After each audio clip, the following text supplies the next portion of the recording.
ওই ঘাতক কাপড়ের ভিতর থেকে তার বর্ষা বের করে পিছন দিক থেকে এমন জোরে আঘাত করেছেন, সামনের দিকে ছিদ্র হয়ে বের হয়ে গেছে।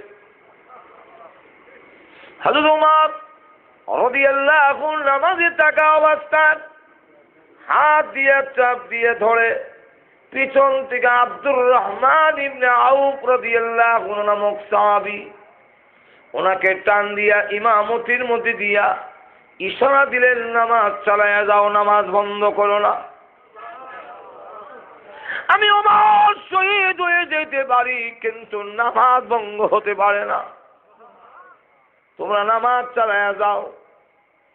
নামাজ চলতেছে, ঘাতক কিন্তু বের হতে পারলো না, সাহাবীর মাঝখান দিয়ে যেতে পারছে না। নামাজ চলছে, হযরত ওমর রাদিয়াল্লাহু আনহু নামাজের বিছানায় পড়েই তিনি গড়াগড়ি করতেছেন। হযরত ওমর রাদিয়াল্লাহু আনহু দেখেন এই আঘাতে দুধ মুখে দিলে ছিদ্র দিয়ে বের হয়ে যায়। যখন এইভাবে না খেতে খেতে তিনার সময় ঘনিয়ে আসছে, ওনার ছেলে আব্দুল্লাহ ইবনে ওমর রাদিয়াল্লাহু আনহু আমাকে বললেন, রে ছেলে যা, নবীজির পাশে একটা কবরের জায়গা আছে, আর কোন জায়গা নাই। জায়গাটার মালিক আম্মা জান আয়েশা সিদ্দিকা রাদিয়াল্লাহু আনহা। মার কাছে গিয়ে বলো, আমি ওমর ওই জায়গাটুকু চাই, আমি যেন তার পাশে শুইতে পারি। হযরত ওমর রাদিয়াল্লাহু আনহু তিনি শক্ত রুটি জাইতুনের তেল দিয়ে খান, এতে তো স্বাস্থ্য দুর্বল হয়ে যাচ্ছে।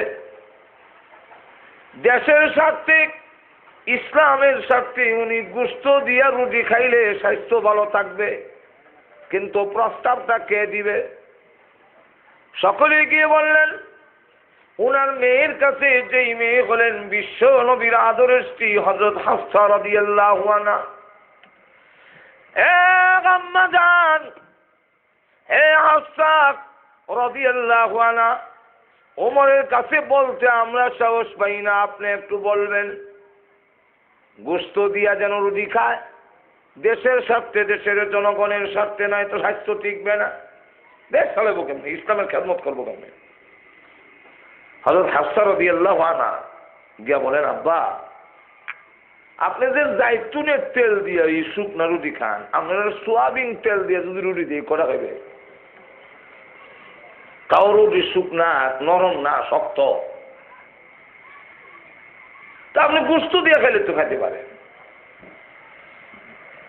আব্বার কাছে যখন মেয়ে এই প্রস্তাবটা দিল, হযরত ওমর কান্না শুরু করছে। মা,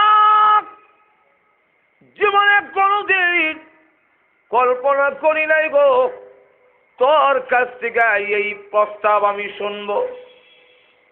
মা, তুমি না নবীর আদরের স্ত্রী, তুমি এই প্রস্তাব আমাকে কেমনে দিলে যে আমি গোশত দিয়া রুটি খাইতে?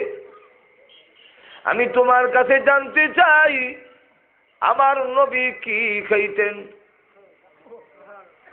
আম্মা জান হাফসা রাদিয়াল্লাহু আনহা বলেন, আমি নবীজিকে দেখেছি তিনিও শুকনা রুটি জাইতুনের তেল দিয়ে খাইতেন। হযরত ওমর বলেন, না গো, শুধু শরীর কঙ্কাল কেন, আমার জীবন যদি চলেও যায়, আল্লাহর কসম নবীর তরিকা থেকে 1 ইঞ্চিও আমি সরতে পারবো না। আমার নবী শুকনা রুটি জাইতুনের তেল দিয়ে খাইছেন, আর আমি গোশত দিয়ে খাবো? হয় না, আমি খাবো না। এত যদি মরে দেখে মরে যাবো। যেই লোক নবীর সুন্নতে এইভাবে অনুসারী, সেই লোকটার জীবনে চাইল না কোনো আরামাইশ। রাষ্ট্রপ্রধান হইয়া তার গায়ের মধ্যে যেই জামাটা, এটার মধ্যে 18টা তালি দেওয়া, তাও জামাই একটা। আর আমরা দেশে মন্ত্রী মিনিস্টার হইলে 360 জোড়া খাবো। যেরকম ঠিক কিনা? আর আমিরুল মুমিনিন হযরত উমর, উনার মাত্র একটা জামা, তাও এটার মধ্যে 11টা তালি দেওয়া, 7টায় একদিন দইয়া দেয়। আর যেদিন পাঞ্জাবিটা দইত দেয় এদিন খালি গায়ে বইটা হেঁটে শুকাইলে গাল দিত। তুই একদিন নিয়ম অনুযায়ী শুক্রবারে দইটা ধয়, এদিন আকাশ মেঘাচ্ছন্ন, রোদ নাই, যাব বিজা জুম্মার আগে শুকাইছে না। আর এই তালির মধ্যে কিছু কিছু তালি হইল কাপড়ের চামড়ার তালি। এই চামড়ার মধ্যে পানি লাগলে না শুকাইলে একটা গন্ধ হয়। তাই বিজা বান্ধবী গাল দিয়া যে নামাজ চড়াইব হনিটা তো সম্ভব হইতে থাকে। তাই তিনি একটা চাদর নিচে বিন্দা আর উপরের জায়গাটা খালি জুম্মার নামাজ পড়াবেন এবং জাতির উদ্দেশ্যে জুম্মার নামাজে ভাষণ দিবেন। গায়ে কোনো কাপড় নাই। যার আঙ্গুলের ইশারায় অর্ধেক পৃথিবী পরিচালিত হয়, যার আঙ্গুলের ইশারায় দুনিয়ার আলু বাতাস পরিচালিত হয়। তুফান আইতেছে, তুফান টর্নেডো দৌড় দিয়ে বেরিয়েছে, এই টর্নেডো থাম, যেমনে কইছে থাম, লাগাচ্ছে মেয়েছে। এখন উমর সামনের দিকে আগায়, হাত দিয়ে ইশারা দিয়ে টর্নেডো হিতে দাও, টর্নেডো হিট চায় আর উনি আগায়। ফিসে নিতে নিতে গিয়া উনি আঙ্গুল দিয়ে ইশারাতে বললেন, ওই পাহাড়ের ভিতর দিয়ে চলে যাও, কোনো বস্তিতে তুমি টর্নেডো হামলা করবে না। উনি যেই দিকে আঙ্গুল দিয়ে ইশারা দিলেন সেই দিকে চলে গেল, একটা বস্তিতেও টর্নেডো ঝড় তুফান হামলা করল না। তো যার আঙ্গুলের ইশারায় টর্নেডো পরিচালিত হয়, নামাজ পড়তে দিলেন, জমিনের মধ্যে ভূমিকম্প আরম্ভ হয়েছে, উনি নামাজের সালাম ফিরে লাঠি দিয়ে আঘাত করে তোর তো সাহস কম না,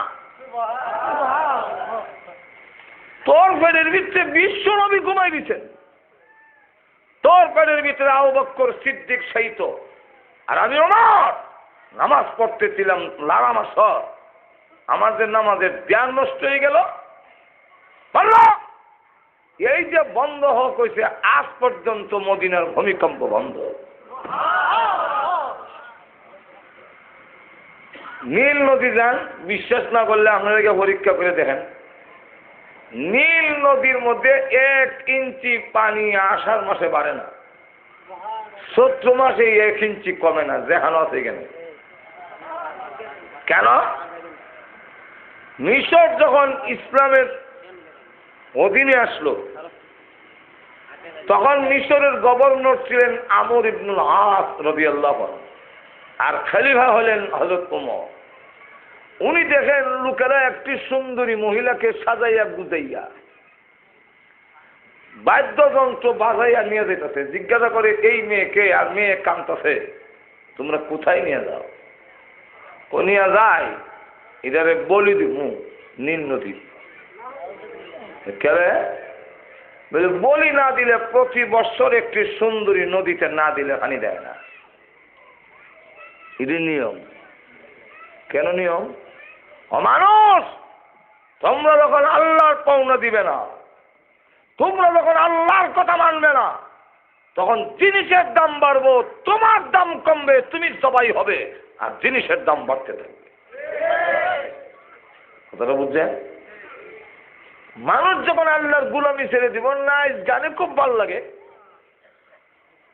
বিভিন্ন আনন্দ মেলা করতে ভাল লাগে, ন্যায় ফুর্তি করতে ভাল লাগে, সুদ খাইতে ভালো লাগে, ঘোষ খাইতে ভালো লাগে, হাউজি ভাম্বার জুয়ার মধ্যে লিপ্ত হবে, আমি আল্লাহ তোমাদের দাম কমায়া দেব, জিনিসের দাম বাড়তে থাকবে। আমাদের দেশের যত সরকার পরিবর্তন হয়েছে, আমরা তো মনে করতেছি সরকার বদলাইলে তার লই এরপরে কমে যাবো। এই পর্যন্ত যত সরকার পরিবর্তন হয়েছে, কোন সরকারের জিনিসের দাম কমাইছে বললে আমার জানা নাই। আর একটু ধরে কম